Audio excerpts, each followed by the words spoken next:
one of the deadliest jobs on Earth. Even though it's third world here, it's absolutely a 21st century fight. Searching for IEDs in a foreign and hostile land. They watch us, they try to see what we're gonna do. They adapt just like we try to adapt to them. The mission is critical. Every time we find an IED, you think about all the lives that you just saved. But the enemy is determined to wreak havoc. Especially just an ambush. You never know when it's gonna come. Someone get a medic!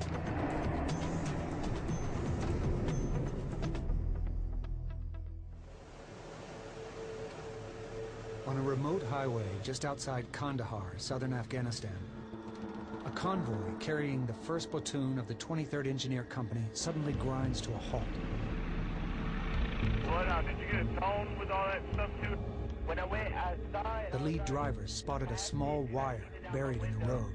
I backed up and I rolled over the spot and I got a tone there. I thought it was a shadow. 1116. You just found a copper wire.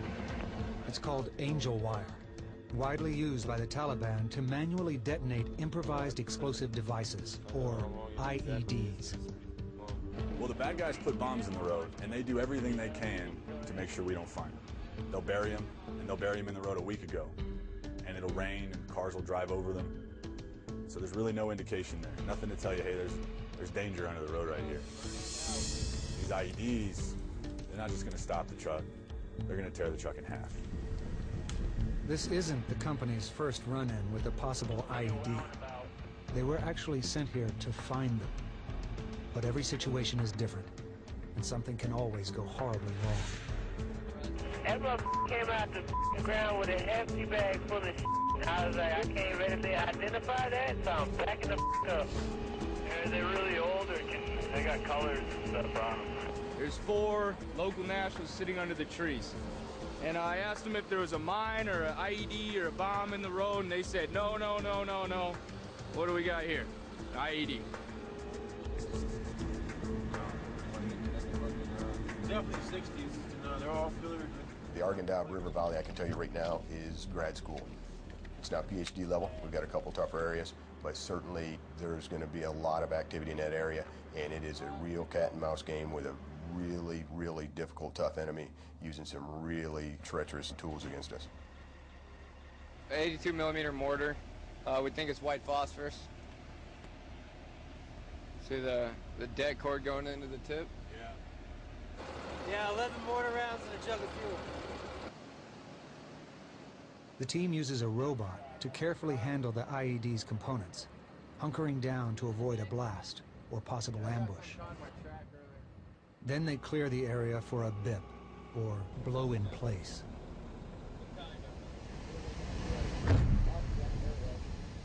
Absolutely no telling how far we can go until we find another one. This whole stretch that we're in is historically bad for IEDs. Roadside bombs are the leading cause of death among both coalition forces and civilians in Afghanistan. As the number of American troops have increased, so too have the number of IEDs. I think Iraq set the stage and showed that IEDs were effective against a large coalition force, a large armored force. The Afghanis, of course, being historical warriors, didn't take them long to pick up on that. This is one of the most heavily mined countries on Earth, so IEDs are an easy and cheap weapon of choice. In Afghanistan, what we see typically is homemade explosives as the main charge with victim-operated type initiation devices. By victim-operated, I mean pressure plates. In other words, it's something you would step on or something you would drive over. You want landmines? We got landmines. These are anti-tank mines, Mark 7s. They're British. Anti-personnel mines, small Italian anti-personnel mine, Yugoslavian, Soviet, Chinese P-72s. This is Chinese too, anti-personnel mine. They're small anti-personnel mine. Pakistani claymores. The amount that's here is just ridiculous.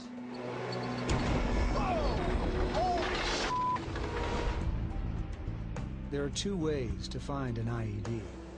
The preferred method is to find it before it finds you. The other way happens without warning. We were going down the road and there was this little can in the road and it had an X on it. All of a sudden, next thing you know, it seems like everything's gone quiet. You just hear this boom and the earth's shaking. Oh, I didn't hear an explosion. Everything went dark.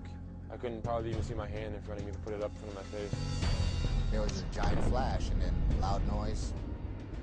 It happened so fast that you don't even realize it at first. Boom, we get hit, everything goes black. Everybody starts screaming, yelling. It was just a brief second of, am I gonna die here? It's very likely that you should have died, but I mean, we got lucky. Knowing that I'm supposed to be dead right now, yes, it does make me appreciate life a lot more. It's a rush. Being able to live through something like that, something that's meant to kill you, and you walk away from it, it's amazing. Especially just an ambush. You never know when it's gonna come. Never. Never. The 23rd Engineer, or Sapper Company, is 8 months into a 1-year tour in southern Afghanistan. Their primary mission, Route Clearance Patrol, or RCP, is one of the military's most dangerous. For the next few weeks, we've been granted rare access to join their hunt for IEDs.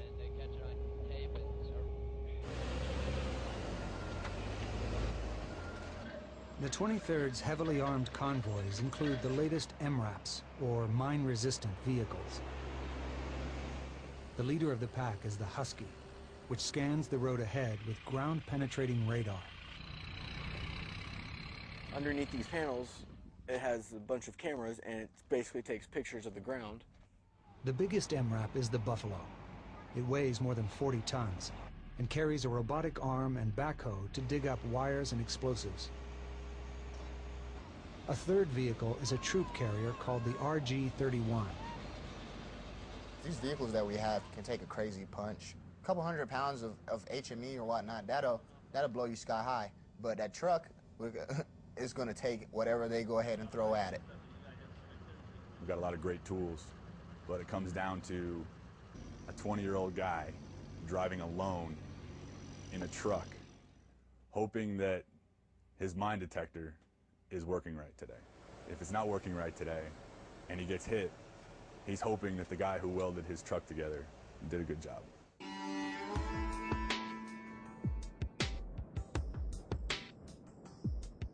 We live at a place called Fob Jelawar. It's just outside of what we call the green zone.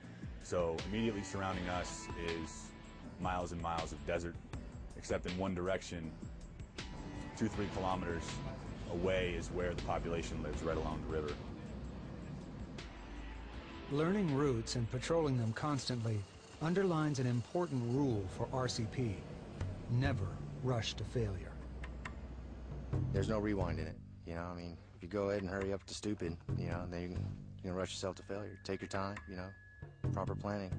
Piss poor planning, piss poor results. When I was in Iraq, we really didn't have route clearance. Our philosophy then was go fast and hope they'll miss.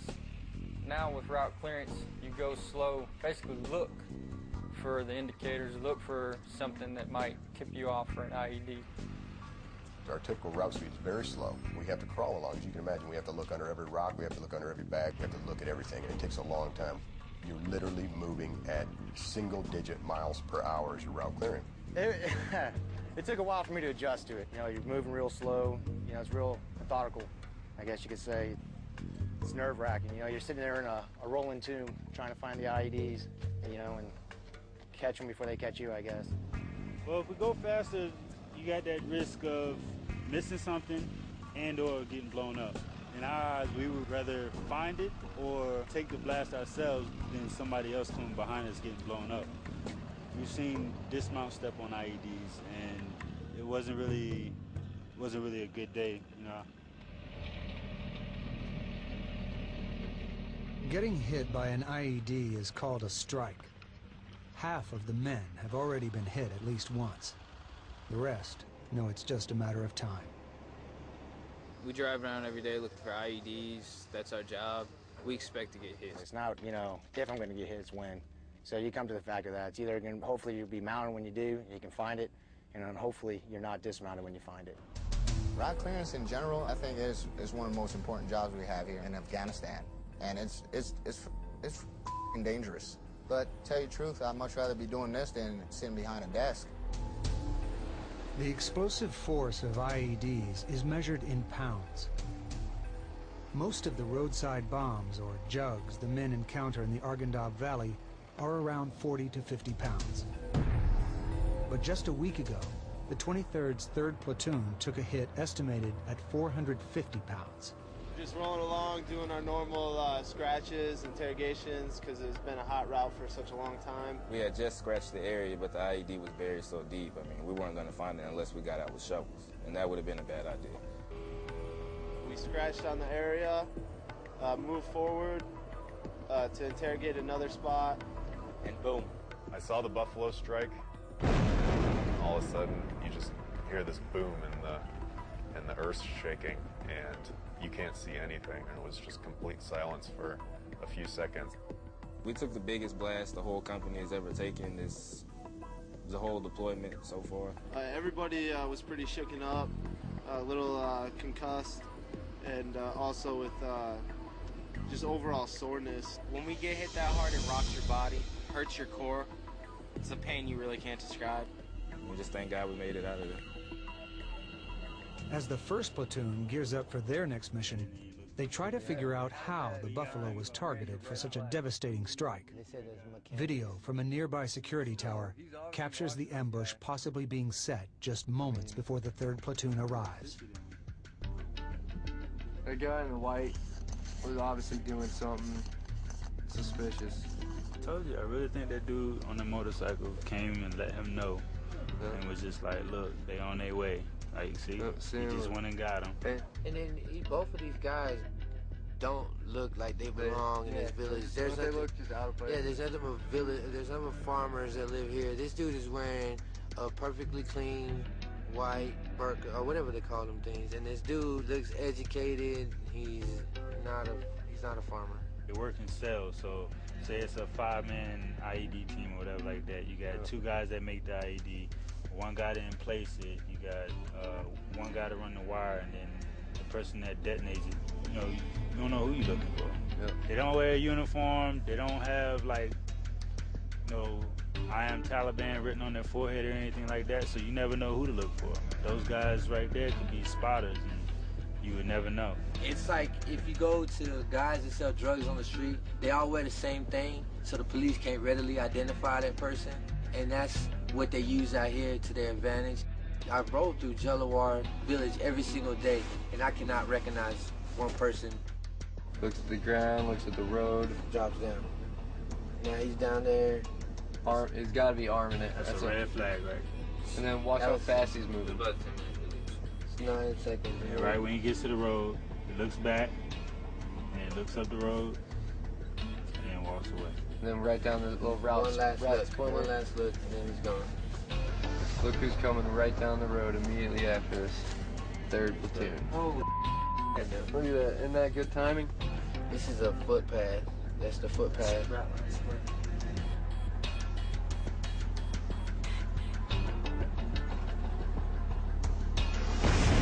All of them are the enemy, and in my eyes, they're trying to kill me. They're trying to keep me away from my kids and my wife. So they're a bad guy. They're a bad guy in my eyes. And I mean, I might be wrong for preaching that to my soldiers, but I'm in this to stay alive. As the 1st Platoon of the 23rd Sappers prepares for today's route clearance patrol, the men are calm, but clearly on alert. We're going down to a route that we normally patrol. That doesn't mean we let our guard down. So every day we go out, we expect something to happen. It's one of what we call our dangerous roads. Our platoon alone has lost 4 trucks down it. When I say lost, I mean it's been blown up beyond repair that we can fix here. So we'll see what happens. You can almost guarantee there's going to be something on that road. It's a prime spot to hit convoys because of the location, because they can see you coming a long way away, so they can go and prep the IED before you even get up there. Experience cannot predict when or where an ambush will occur. so every day is a roll of the dice. Hey, there's actually a lot of important stuff we got covered real quick this morning before we head out. So listen up and keep the comments to a minimum. I mean, every time you go out, you expect to find an IED. So that's the mindset that everybody gets in. You think about it, but you can't let it affect you at all. You get your mission, you know your guys are trained, you know they'll do the right thing when it comes down to it. It's just like you flip a switch and you just know what to do. I guarantee you there's 3 suicide bombers. Anything can happen. You never know. We're in the Arkansas Valley, supposed to be the heart of the Taliban. There's a lot of IEDs everywhere. We found 38 in 8 months since we've been here. I mean, that's just on the road. Roger that.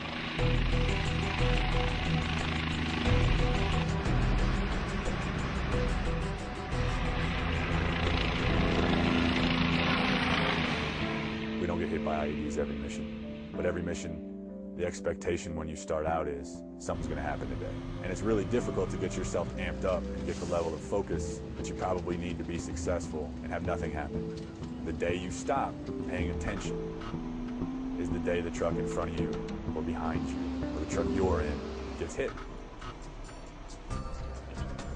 They're so good at what they do, they can place an IED in the same spot over and over and over. We'll know that there's probably going to be an IED there. Search for hours on the same spot and still get hit by an IED. Right along here, I think this is an ideal spot for a hypothetical ambush. Even the most experienced eyes cannot detect every IED. Weapons security experts demonstrate how hard they are to spot, even when you know they're there. When you're looking for an IED, the first thing you're looking for is something that doesn't belong there, something that doesn't fit the pattern.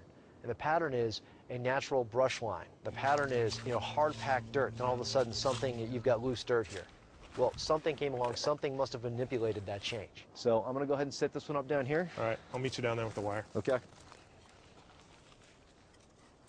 Cover it up about 3/4 of the way. That's perfect, that's good. So you have one over here, that one here, that one here. It'll all come to a main circuit right here in the middle. From where you're standing, can you see that wire? Nope. Exactly. Let's go ahead and cover those up just a little bit better. These guys take a lot of pride in the fact that they're able to conceal these roadside bombs or these IEDs.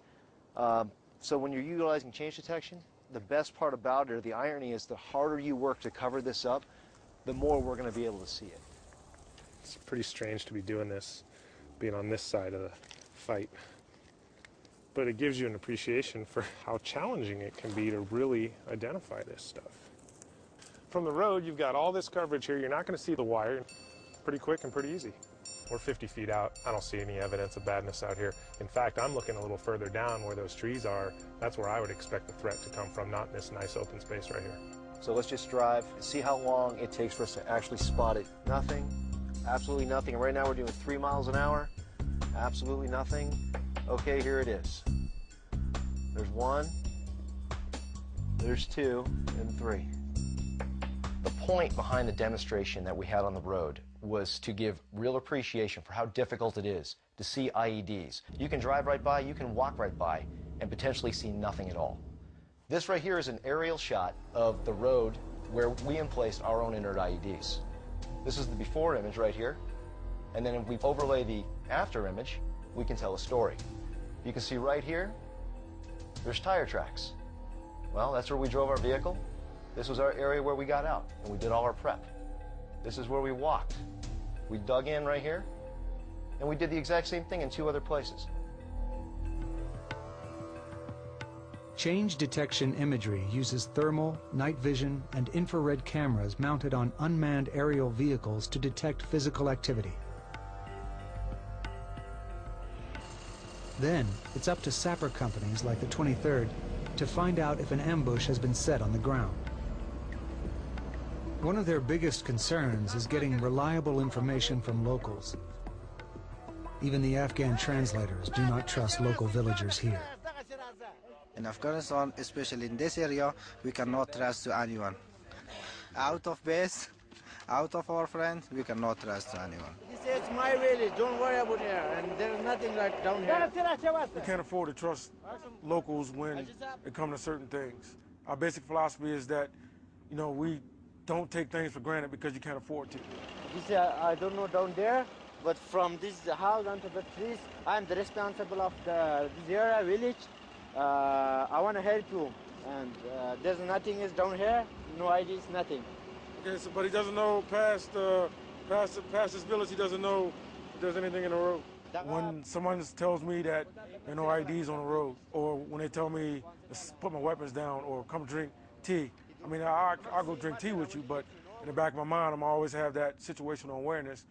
He could be distracting me or just trying to kind of slow me down so he can set me up. If we find an ID on this road that's in this village, tell him I'm going to come see him. I promise. Sometimes they're telling the truth. Sometimes the line, you just never know. My gut telling me is something on the road, a couple clicks up ahead. Rucker's instincts are dead on. Just a couple of miles ahead, his convoy discovers an IED buried in the road. I got 2 tones on my GPR screen. One is in the middle of the road, right? Bloodhound. Bloodhound he takes his job very seriously. The Husky is up front, so I want to know where everyone's at, and it's up to me to be able to point something out. There's another tone, and just below my image is showing just below the surface, like a pressure plate would be. Over. Lopez is the best Husky operator in Afghanistan, by far. If it's there, he'll find it. He gets the name Bloodhound for a reason, because he can sniff them out. It's not like driving to work, you know, go put a punch in your 9 to 5. You're actually out there looking for bombs. It's like, you know, from an outside point of view, it's like, wow, you're crazy. Ground looks like it's pretty soft in this whole area. Yeah, I see it. Woo! Wow.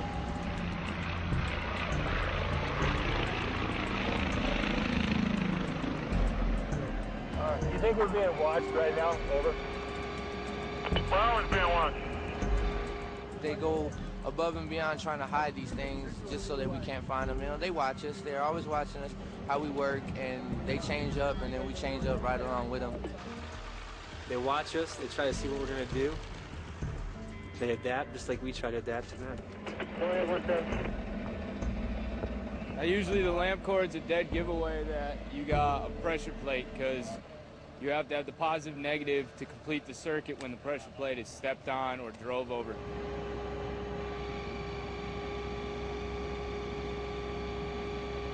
It's 2 layers of wood. There's a wire coming off the bottom, there's a wire coming off the top. This would run to the battery pack. It's pretty simple. I hate to say this, I have to give them credit for the way they do their stuff. I mean, some of the stuff that we've seen out here are very, very intelligently made. They're doing what they can to place bombs and try to screw us up, but, you know, the feeling that I get when we dig up one of their bombs is kind of like, you know, hey, sorry guys, we found it, try again tomorrow. Guardian X-Ray, Guardian 1-6, pretty copy, 10-9 ID report, over. Linebacker 6-1, RCP 6-2, 23rd Sapper Company, 1 jug HME, victim operated IED with a pressure plate, unknown material pressure plate. Break. Line 4, Quebec Romeo 5, tree 7. The enemy can take a 40-liter jug. I don't know what it costs them, probably a little or nothing, or a piece of trash on the side of the road. Get some ammonium nitrate, some aluminum, mix it up, get a couple wires out of a car or something, and basically make a bomb. That's about 40 pounds, standard 20-liter jug. Every time we find an IED, every time we blow up an IED and get it off of the road, you think, I mean, it's kind of cliche, but you think about all the lives that you just saved. Yeah, my job here is done for right now, unless something else is found. What's going to happen is the roller's going to go up, GPR is going to go back up, Buffalo's going to also go back up and try to police up the rest of that wire. Minutes later, the team discovers a second IED. Claiming 99.9% sure it's the same exact setup. How long have you guys actually traveled since the last time? About 20, 25, 30 meters. Kubukasai, he looks for the IEDs. He's always in the Buffalo, scratching, digging for IEDs. And yeah, he's pretty relentless. I'm not scared of a dog, you know what I mean? Well, the thing I love about Coastal the most is that he will not stop until he is sure that whatever he's interrogating is clear or safe. He will not stop. I've been blown up, and I don't ever want to experience again, so I'll let him spend as much time as he wants on this interrogation site. The IED we found today was they used Iranium Twin Flex, which is your standard household lamp wire. The important thing to get all that stuff is trying to figure out what terrorist cell in the area is making these bombs. You ready with the charge? Get it as far down as possible. Are you ready? Yep. All right, moving out. You get your soft sand around corners, up or downhill. This one's uphill. I see the jug with the bot, and it's really hard to see things going up or downhill. So that was a good place to put it. It's fun digging it out. It's fun blowing it up. Anytime we get to use C4, it's fun. So fire in the hole, fire in the hole, fire in the hole. Fire in the hole! That's nice. Yeah, that was a good boom, right? Afghanistan is way different from Iraq. It's a completely different animal. There's no like real infrastructure here. Most of what you're dealing with out here is like mud huts and mud huts, trees, and just wide openness. Iraq, there's actually like buildings, and it's like more modern. Like it's backwards here. Like it's like barbaric. Yeah, well, it does feel isolated out here. Like, wow, I'm really out in the middle of nowhere, far away from everybody I've ever known in my life, with guns and ammo and bombs. You know, I mean, I'm thinking this some of the craziest stuff I've ever done in my life. What do I tell my mother? I don't tell her anything, and she's never asked me. Like my mom, she doesn't know what I do. My wife, she has an idea, but that's just because of what she sees on TV. She knows I've been hit. She knows there's danger involved. When we say goodbye, she says, I love you, I miss you, be careful, be safe. And I say, I promise. And if I don't say I promise, at the end of that conversation, I'm in trouble. Days run together, and patrols can become routine. So each man does whatever he can to stay sharp. The first thing that I think of every morning when I wake up is, it's the morning, I have to get up. I am not a morning person, and I hate the mornings with a passion. When I wake up every day, I say, well, the day can only get better from here. I had 2 boxes of Cocoa Puffs on my box. Somebody took one. Cocoa Puffs? Yeah. You should not the Cocoa. It was an insurgent. First thing I say when I wake up in the morning is, everybody better be doing what they're supposed to be doing, or I'm going to have their ass. Somebody took my Cocoa Puffs. So in Rucker, someone stole his Cocoa Puffs, and right now he's on a manhunt. Back out! Back out! Cocoa Puffs are pretty serious to him. Ain't right. It's a big time offense, because that means I get to take everything from around the area. Why are you looking at me like I did something? I'm so picky about my milk. I don't drink silk, and I don't drink powdered silk. milk, so I didn't take it. None of my soldiers will take my Cocoa Puffs. The only person that'll take my Cocoa Puffs is the LT. So I was like, LT, you took my Cocoa Puffs. And he's like, no. Then he started laughing and you know what? You. How about that? When I wake up, first thing you got to think about is what you got to do today. You really don't have a choice but think about it. Just think about what the mission is and where you're going and what you need to do to get ready for it. Today, either you're gonna go back to the fob, arms and limbs and everything, or you're not gonna go back to the fob because they're gonna be sending you to Germany because your legs got blew off. Y'all know the deal. If you want to pray, let's pray. If not, go away. But stay here. Yeah, but stay here. Lord, please be with us today as we go on this mission. If there's anything on these routes for us to find, let us find it the right way, and in doing so, do it safely so we can all come back. Personally, I don't pray. I'm actually an atheist. I pray. I mean, just stay in connection with the big man upstairs. No.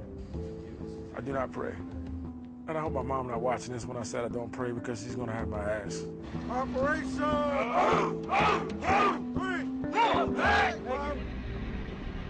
Today, 1st Platoon returns to confront the village elder who assured them his roads were clear. He was right over in that field right there, and he pointed to where his town is at. I said, you talking about those trees right there or the ones behind it? He said, those right there. I said, okay, roger that. Full of okay. Full of piece of asshole.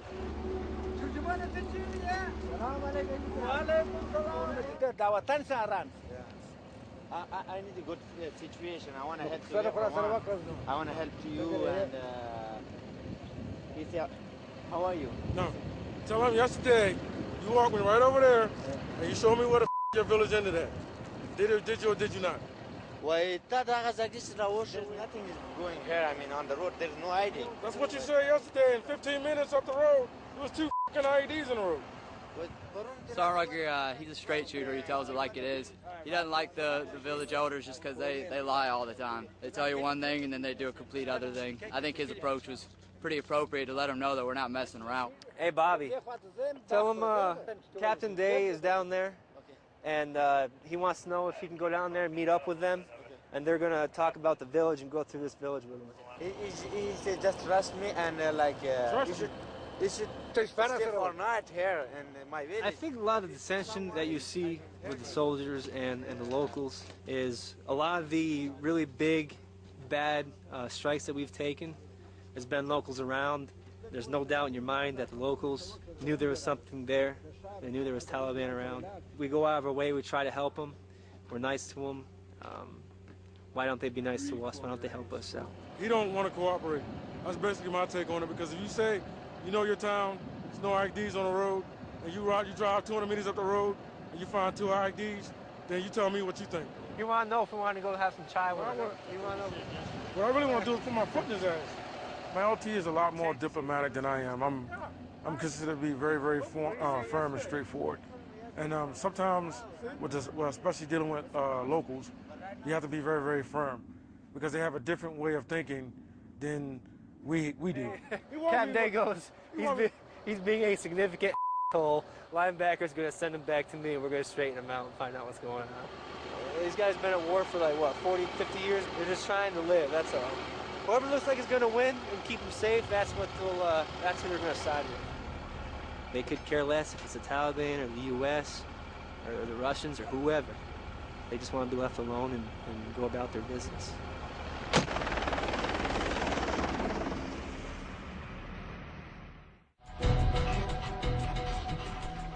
The 23rd Sappers can't always search for IEDs from the relative safety of their MRAPs. Today, 3rd Platoon is investigating possible Taliban activity inside an abandoned village. They have to dismount to clear the area on foot. Basically, this right here is going to be a 60mm mortar, and this right here is the tail end of a arty round. That might put nails, bolts, ball bearings, anything like that in them. So when you actually do set off a pressure plate, the front of this thing right here will be pointed straight at you and put fragmentation into you. We have to do area clearance when we're on the ground a lot. I get pretty nervous just because we're kind of used to doing mounted clearance and vehicles and stuff. And when we get out on the ground, we're good at it, you know. We know what we're doing, but it's still kind of nerve-wracking because we know what happens when somebody steps on IED. We've seen that before, and it's not pretty, so. And they use yellow like Dixie dinner plates. Okay. Put them together, you might see that, and you might see 2 wooden bars with freaking carbon rods in the middle, wrapped in white tape, like clear packaging tape. So if you see any of that, and they'll keep it. I mean, basically in this area back in the fighting season, we couldn't even stand right here without getting shot at. RPGs, stuff like that. Staying in a trampled area. 3 hours later, the first IED of the day is discovered. Spread out and get somebody sitting on top of the docking so you can see into that field as well. So we've got a plate. Could be residue from whoever wasn't placing it. They hold the jug that has HME on it. They hold the pressure plate. Once he sees if there's nothing under it, we're going to scan the area with our detector and see if we find anything buried. We gave you south side of the building now.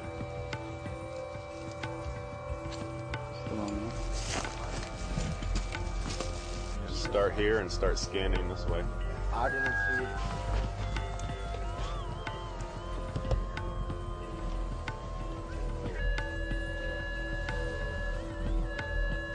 Power source to an IED. New battery too. At least inside. You want to do the power test? I hate getting shot. Yep. Oh yeah, it's juicy. Because batteries, they'll actually die after a while. So if they've been in the ground for a long time, they will die on you. And then you get an inactive IED. Oh, I don't want to dig around anymore because if it's a really sensitive blasting cap in there or a homemade blasting cap, it could be really sensitive, and you know, if I move it or jostle it around, it could still go off. There could be more underneath that, but I'm not gonna. I don't want to move it. This wasn't from yesterday. This is probably a couple weeks old, I would say. We're just gonna carefully place around or the charge, not to move it around, just in case there's secondaries or something. Blow it straight down, blow it down into the ground, and eliminate the obstacle.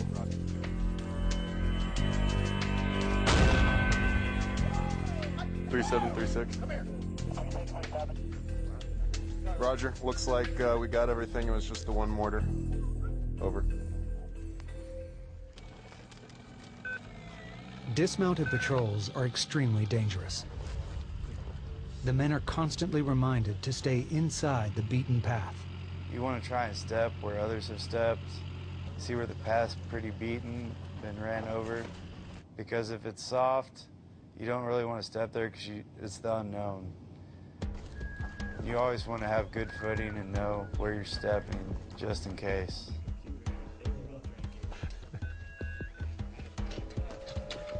All right, stop, back up. Good job, Calvin. 3633. Hey, we got one. Hot dog. What do we got?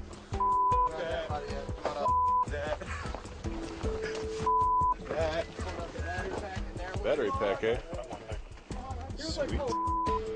Roger, we've got one. Grid to follow in a mic or two, over. That's it.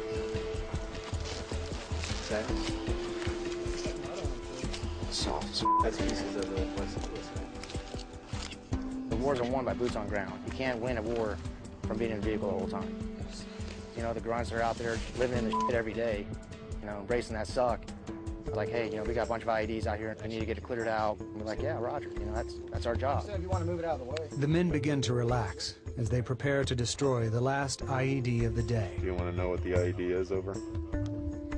Correct. That'd be nice.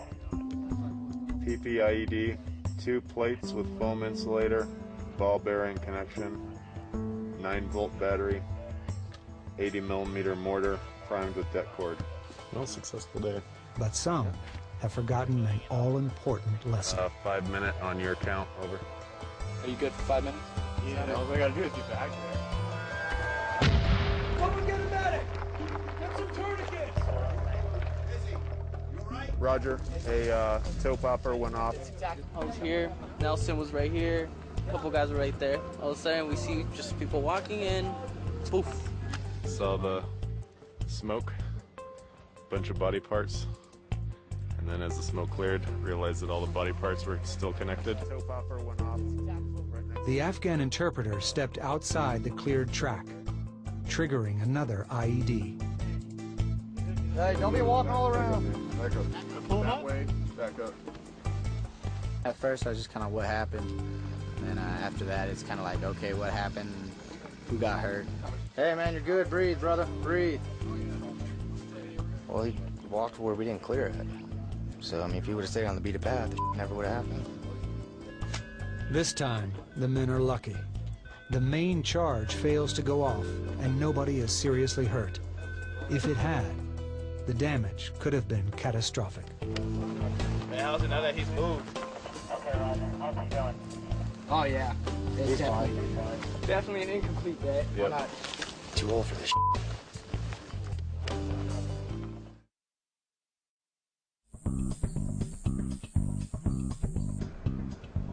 Away from the stress of their patrols, soldiers of the 23rd Sapper Company relax the best they can. People go to the gym. watch movies on laptop, play games, stuff like that. Some people read. Some people just try to sleep the whole time. I like to go to the gym personally. I like to read a lot. Take naps when you can. Just makes time pass by faster. That's done.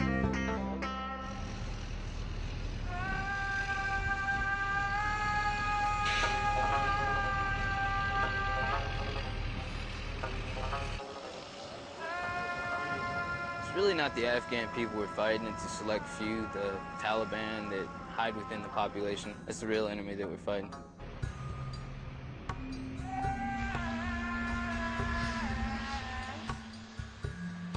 It'd be nice to get out and shake hands and talk to the shopkeepers all the time and build a reputation, but when we have to clear 80 kilometers in a day, I mean, you don't have that time to get out and chit-chat and hand out candy and do all that. For the most part, it's rather unusual for us to get out of the trucks and go into the villages and interact with the people. We definitely do need to get out and interact, just even if not so much for the Afghans people sake, for our sake, to remember, why we're here. Otherwise, the only time we interact with them is kinetically through bullets, which is not good for anybody. There's a suspect spot down there. It's real soft, yeah. Just a suspected IED out on the road. Instead of playing games with it, we got cleared from battle space just to VIP the area. A line charge, these are just blocks of C4 cut in half. The yellow cord is det cord. So what it does is blows up from one end. Det cord blows up, which blows up, which blows up, continues down the chain. We're gonna dismount, prime the charge, connect the charge to the robot. The robot's gonna drag it the rest of the way to the ID hotspot, lay it down. Robot's gonna come back, and then we get the clear. We're gonna bip it. Any day, something could go wrong. Even though we'll go out day after day, week after week, and maybe nothing will happen, they've always got it in the back of their mind that something may happen today or something may happen around that next corner. I'm taking RPGs, small arms, or snipers in the area. You don't want to be out there. Oh yeah, that's a Taliban stronghold for sure. There's no doubt in my mind that these guys have legitimate hate for us, but I don't see why. We're not here to freaking cause strife or whatnot. We're just here to just do our jobs, go back home to our families, clear the route for these people, because a lot of times locals get hit with these same IEDs these insurgents are putting down. It's not just us that they're hurting their own people. I just don't get it.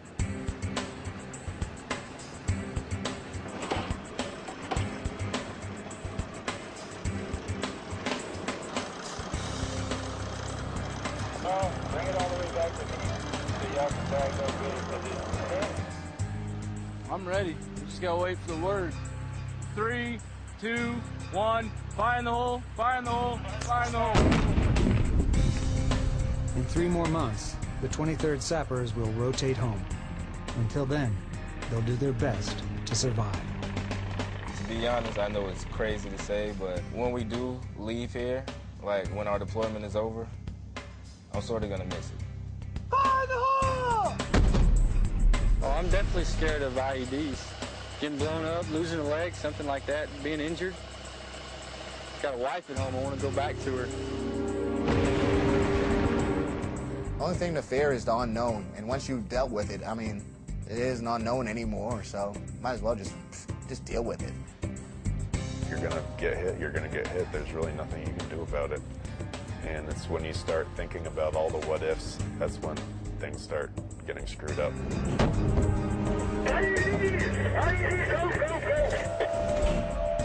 The only way that I as a commander can sleep at night is to say that I exhaust every possibility to set my guys up for success.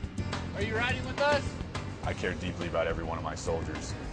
And my soldiers take risks sometimes so that other soldiers don't have to take those risks.